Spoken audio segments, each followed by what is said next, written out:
Tiz, a vulnerable young Brazilian girl, finds herself speeding through the night towards the lights of a big city. Her companion is a man who has promised her parents that he will find their daughter work as a maid. What awaits her there is something different, however, and her life becomes increasingly fraught with danger, both mental and physical. Interwoven into this tragic and violent storyline is the account of a young doctor whose life and love affair in the south of England are in stark contrast to the dangerous, sexually abusive situation in which Tiz finds herself.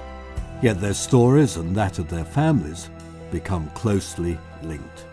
You are listening to Tiz from the novel The Garden of Sparkling Delight by Deborah Vaughan. Part 12. Opportunists Delight.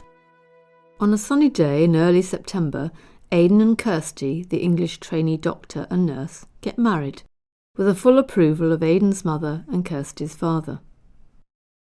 Yara has managed, with the help of Tiz's friend Chinn, to escape from imprisonment in the Sparkling Delight brothel, and contrives to get back to her village. Less than halfway home, her money runs out, and she is marooned in a strange place, wondering what to do. Desperately, she looked across the road and saw a cycle repair shop with a man sitting outside the door on an empty upturned box, having a quiet mid-morning smoke. It was Chinn. Instantly recognising him, Yara dashed across the road. "Quick, hide me, Chinn," she gasped. "I've just escaped, and they're hunting me." For a moment, Chinn didn't recognise Yara's swollen face, but after a second light dawned, and grasping her by the arm, he hustled her inside the workshop. Fortunately, this was empty, as both Bruno and Luis were out delivering bicycles to customers. Bikes awaiting repair were propped up against the walls of the workshop, and cans of oil and small parts littered the floor, but there seemed nowhere where she could conceal herself. "Where can I hide?" she panted, looking round in despair. For a second, Chinn hesitated. Then, seizing an oily boiler suit hanging on a nail, he thrust it at her. "Put this on," he ordered. "Be quick. We'll pretend you work here." With fumbling fingers, Yara scrambled into the overall. "What about my hair?" she gasped. "Here's my cap. Put it in that," he rapped, dragging it off his head and holding it out. "Quickly, come over here and crouch down by this bike. Rub the spokes with this rag." Rapidly, Yara did as she was told, stuffing her long dark hair into the greasy crown of the baseball cap. Chinn took a step back, surveying the scene. "Rub your hands on the floor, Yara," he directed. "They're far too clean. Then dirty the back of your neck. If anyone comes in, upset that can of oil and I'll come over and shout at you. That will give you an excuse to cower on the floor away from them." Taking a last hurried glance round the workshop, he returned to his station on the upturned box and with trembling hands took out another cigarette. A couple of minutes passed, during which Yara's breathing became more regular. Then they heard the sound of hurried footsteps as Alexio lumbered up to the door of the workshop, panting hard. Yara's heart began to race and her whole body tensed. She felt an overwhelming urge to turn and look at him, but mastered it with a tremendous effort. "Have you seen one of our girls?" he snarled, stepping inside. "The bitch has just escaped." Assuming an air of total innocence that he certainly didn't feel, Chinn replied, "No, I haven't," and looked straight into Alexio's fat, sweating face. There was a long pause. Yara was quite sure that she could feel his eyes boring into her back, so in desperation tipped over the oil can. "You careless fool!" shouted Chinn. "Haven't I told you time and again to put that can back on the shelf? Now look what you've done. That's less wages again for you this week, my lad."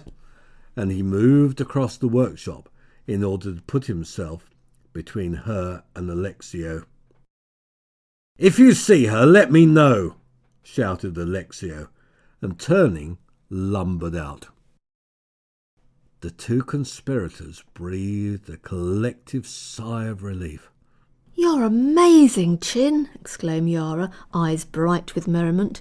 "We really tricked him, didn't we?" And catching hold of his hand, she danced him round and round, the joy of freedom welling up inside her and overflowing in ecstasy. At last they both stopped to catch their breath, and Yara became serious again. "What should I do now, do you think, Chinn?" she asked anxiously. "I can't go out into the street. Someone from the Sparkling Delight will see me." He thought for a second or two and then replied, "We've a back door. You can go that way. But what are you going to do now?" "I've got to get help for Tiz," replied Yara. "She's fading away. I must get home and fetch her father." And she told him where Tiz lived. Chinn whistled. "That's a long way," he exclaimed. "Have you got any money?" "No, I haven't," she wailed, looking at him desperately. "Look," said Chinn, "I'll give you what I can. Then go to the bus station and catch a bus home. While you're gone, I'll keep an eye on Tiz. I've been worried about her too. She's getting so thin."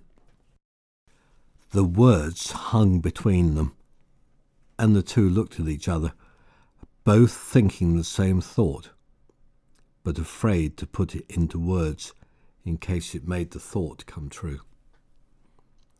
Chinn shuddered, fished in his pocket and handed Yara a wad of well-used notes. "You better get going," he said briskly. "You mustn't be here when my lads get back. They'll be sure to tell someone." Chinn took Yara to the back door of the workshop, which opened onto a small side alley, and gave her directions to the central bus station. Yara took a few steps down the hill, her heart pounding with excitement and apprehension. Then she stopped and turned to wave at Chinn, who was still standing at the door. "Thank you," she called. "Thank you, Chinn. Look after her." Then she turned and ran down the hill, still wearing the oily boiler suit and Chinn's cap. "No one will ever recognise me in this," she thought to herself as she sped along. Suddenly the wonder of her escape overwhelmed her once more. She was free, and despite the pain in her face, she could have shouted out loud for pure happiness. She felt like a caged bird that had woken one morning to find its prison door open and flown up into the sky to wheel and turn in an ecstasy of joy. She also revelled in the feeling of being her own person once more, in charge of her own body. Rejoining the crowds on the main thoroughfare, she was forced to slacken her pace, but she hurried along at a brisk walk, and every now and then her feet, which seemed to have a joyful life of their own, gave a little hop and a skip. Having seen little of the city when she had been brought to the brothel, she looked around her at the shops, the bustling crowds, and the ever-moving traffic, wishing she had the time to stop and explore. Her happiness was somewhat dampened, however, when she arrived at the bus station and inquired about a ticket to the stop nearest to her home. "But I haven't got that much," she wailed in dismay, looking up into the disinterested face of the booking clerk when he told her the price. "Make up your mind," he ordered. "Do you want this ticket or not?" There was a long queue of people behind her waiting to be served, so Yara stepped out of the line to think. She stood turning her money over and over in her hands while the uncaring crowds swirled round her.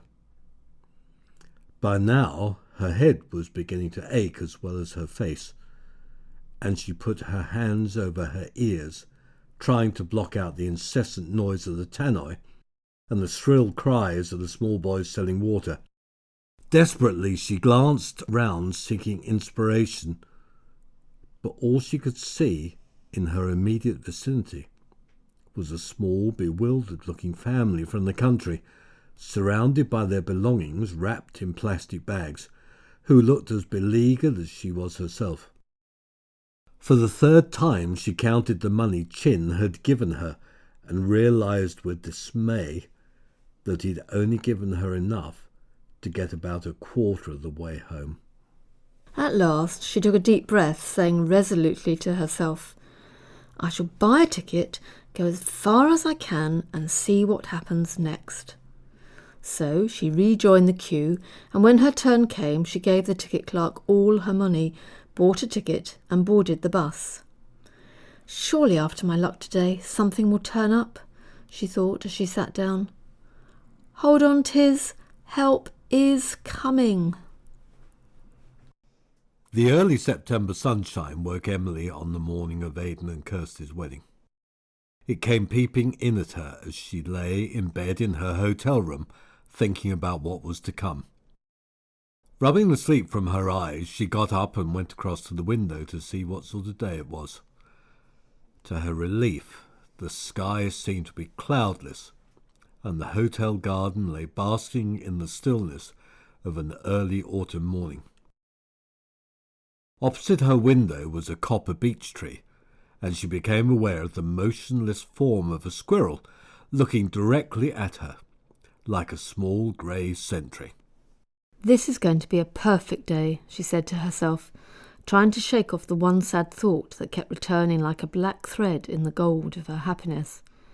For she knew that this was the point where she had to give her son into another's keeping and step back from his life forever. In one way this made her heart ache, but in another respect she felt consoled that a younger woman was taking on the task of caring for him. "He's so precious," she said to herself. "I'm glad that there'll be someone to look after him when I'm old." After marvelling that two such contradictory emotions could be felt at the same time by the same person, she gave the squirrel a friendly wave and got back into bed to think about the coming events of the day. The wedding was going to be an expensive one, not, however, because either herself, Stephen, Aidan or Kirsty necessarily wanted it that way, but solely because Kirsty's mother had set aside some of her personal money specifically for Kirsty's marriage. When she was dying, the thought that she would be providing the perfect day for her daughter had been a great comfort to her. Because of this, all four of them had decided to respect her wishes and spend the considerable amount of money she'd set aside for the occasion. Accordingly, after the ceremony in a quaint Norman church, a small party of guests were going to a beautiful country house hotel for the reception. There they had hired the old panelled library and also the dining room for the meal. The house, set amidst spacious formal gardens, complete with ornamental fountains and statuary, was situated on high ground above the River Thames, and it fitted their requirements perfectly. Emily's thoughts went back over all the arrangements she'd helped to make in the preceding months. She indeed felt touched that Kirsty had wanted her advice on her wedding dress, flowers, and the bridesmaids' dresses for her two little goddaughters. The morning whirled past in a flurry of hairdressers and the last-minute arrangements, and Emily soon found herself sitting in the church waiting for the bride to come. Her best friend, Rachel, and her husband, Sean, were to keep her company so that she didn't have to be on her own. But they had not yet arrived, so she sat looking round the church, trying to impress every detail of it on her memory. In front of her sat Aidan with Jake, his best man, almost unrecognisable in their morning suits. The two had remained friends all through their school days and still met up regularly. Emily had never seen either of them look so beautifully groomed before, and thought wryly that she probably never would again. The small congregation chatted expectantly to each other, patiently waiting for the bridal party to arrive. As she looked at them, she was relieved to see that the only toddler present was fast asleep, with his head nestling in his father's arms. Glancing up at the carved angels who decorated the crossbeams of the ancient building, she wondered just how many weddings they'd witnessed over the last few 100 years. However, none could possibly have been as beautiful as this one was going to be. Of that she felt sure. 5 minutes later, Rachel and Sean took their seats beside her, and they conversed in excited undertones until a sudden bustle at the back of the church alerted them to the fact that the bridal party had arrived. Soon the glorious sound of the bridal march filled every corner of the old building, and all eyes turned as Kirsty, dressed in an elegant, full-length, ivory lace dress with puddle train and with a short veil covering her beautiful face, walked up the aisle through a cloud of love and smiles to take her place beside her husband-to-be. Looking at Stephen as they passed her, Emily realised that the same conflicting emotions were troubling him as had visited her in the early morning hours. As the last triumphant notes on the organ died away, the marriage service began, with the elderly presiding clergyman taking the couple through their vows with the precision of a well-oiled ecclesiastical machine. After that, time seemed to speed up, and hymns, readings and register followed each other in quick succession, and before she knew it, Emily found herself processing down the aisle on Stephen's arm. Surprisingly, she found herself thinking what a comfortable person he was. The thought had scarcely entered her head before they emerged from the dimness of the sanctuary into the morning sunshine, and her heart gave a leap of joy as the bells in the tower broke into a glorious paean of praise, which floated over the countryside, announcing to the whole world that Kirsty and Aidan were now and forever married. The photographs were going to be taken on the lawns at the reception, so the guests got into their cars for the drive to the historic country hotel. When they arrived at the imposing gates, Emily was amused at how grand she felt as Sean drove up the wide driveway, bright with beds of chrysanthemums and dahlias, glowing like jewels in the September sunlight. Now I know what royalty feels like, she thought, as they alighted from the car underneath a covered portico. She was, however, also conscious that she felt tired and that a lot of the day was yet to come. They were immediately ushered into the library, where a middle-aged fire burned gently in the grate, while at the same time French doors were open onto the long terrace, which overlooked the large formal garden with its geometric pattern of clipped hedges and flower beds. The ground then dropped away into a steep wooded valley, at the bottom of which wound the silvery River Thames.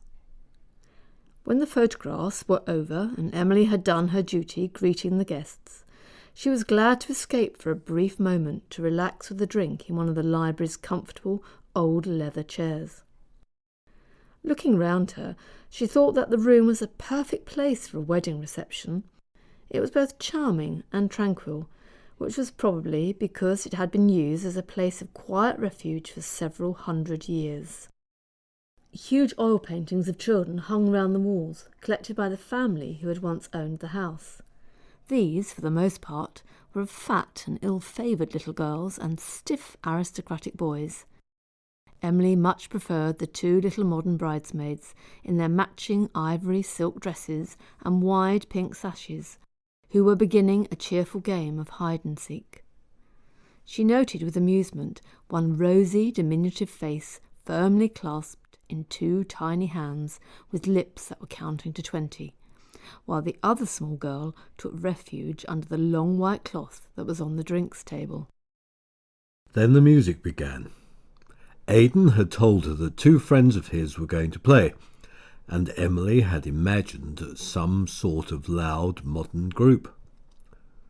However, there were only two performers, a young woman flautist and a man playing a guitar. The combination was perfect, and she listened, mesmerized, to the beautiful melody played on the flute, which glided soothingly round the old room, while underneath the guitar slid from key to key, weaving a constantly changing kaleidoscope of deep brown sound.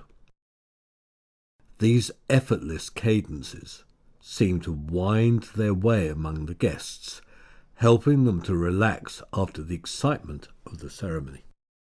I'm sure, thought Emily, that those chubby infants and haughty young aristocrats in the paintings, were they here, would be amazed at all this.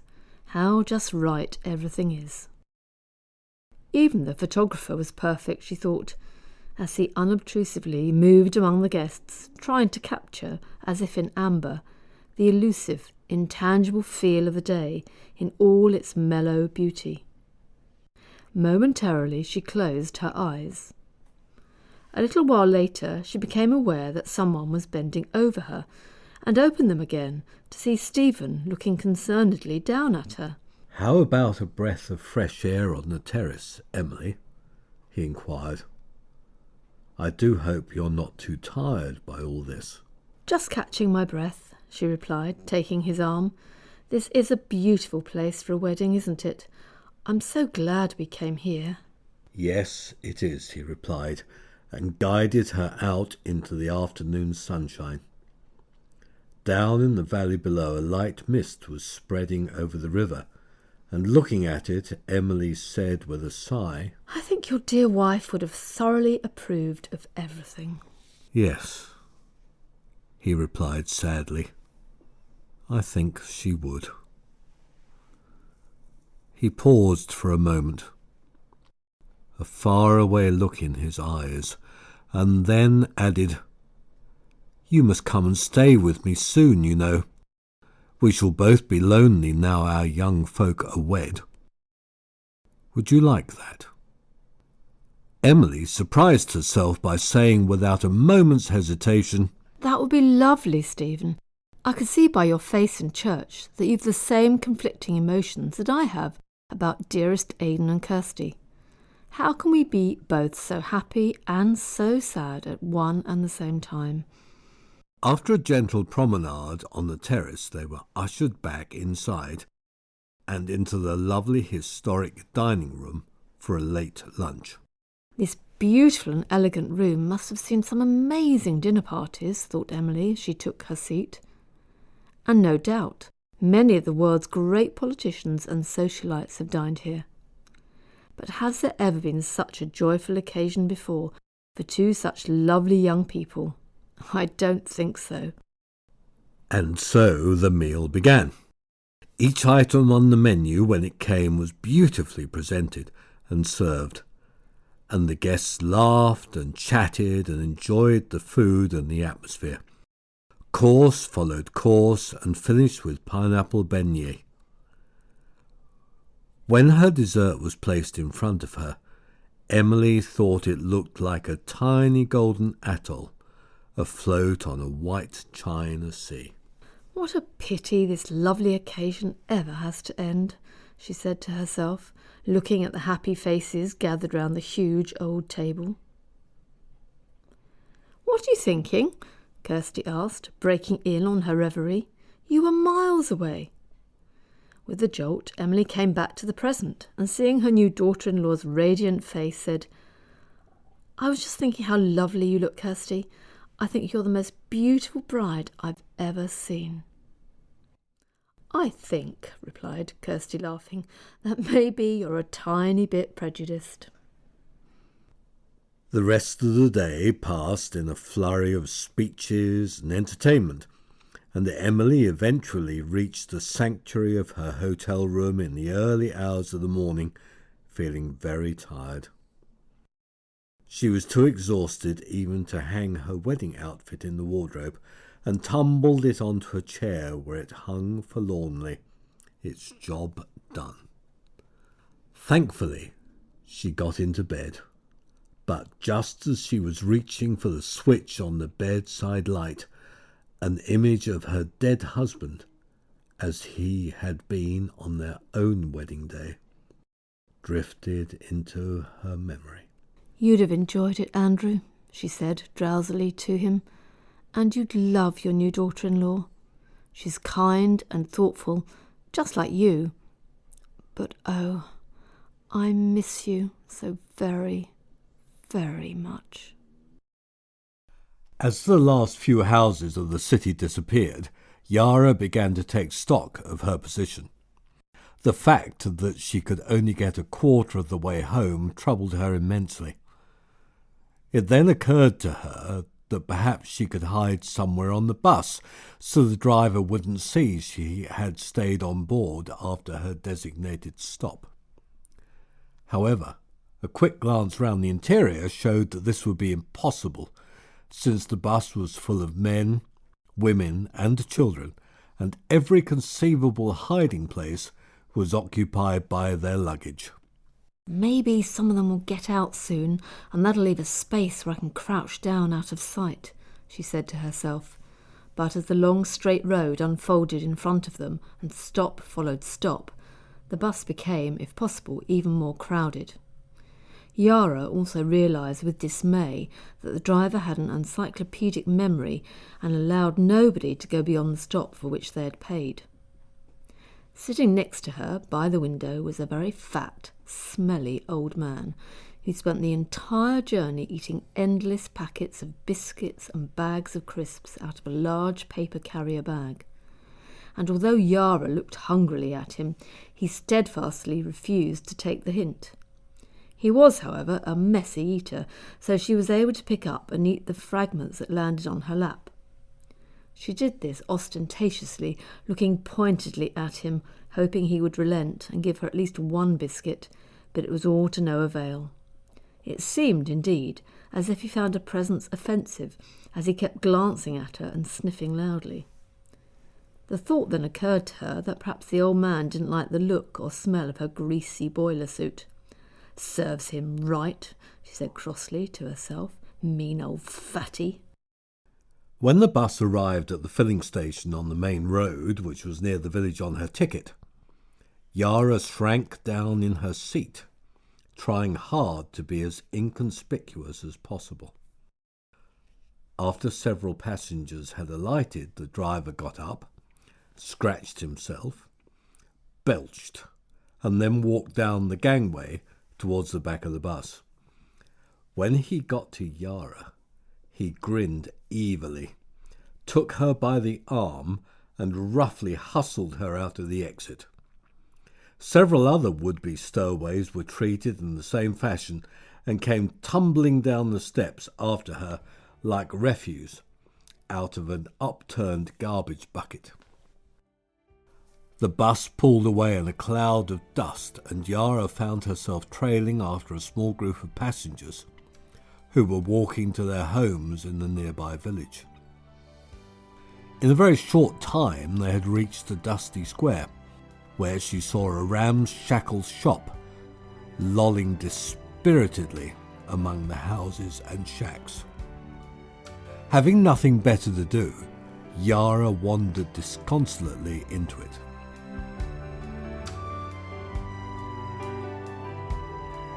You have been listening to Tis, from the novel The Garden of Sparkling Delight.